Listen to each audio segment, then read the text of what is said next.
अपने सब देख रहल छै खारो नदी देखना है सब सप्तरी जिला में पड़े छै। राजबिराज वार्ड नंबर 1 डुमरी शिवथान टोल छै आ सोंडा पकड़ी के बीच में पड़े छै। खारो नदी के बांध पर कते निक से सजा के राहड़ रोपना छै, कते निक लाग रहल छै। पूरा बांध एत से ला के जत बांध इंड होय छै तत तक छै राहड़ आ बहुत निक लाग रहल छै। ई सीन देखे में ई बेसी दिन से नहीं लगा रहल छै, ई 1-2 साल से मात्र लगा रहल छै। देख सके छियै बहुत बड़का बड़का राहड़ भए गेल छै।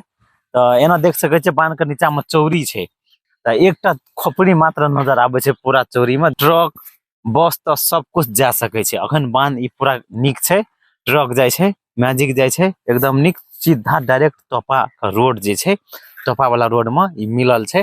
देख सके छियै दुनू बगल राहड़ लगल छै। ई सप्तरी जिला के खारो नदी छै। सप्तरी जिला का राजबिराज शहर जाने छै। राजबिराज शहर में वार्ड नंबर 1 में पड़े छै डुमरी शिवथान टोल आ नदी के ओहि पार में सोंडा पकड़ी कजौली पड़े छै।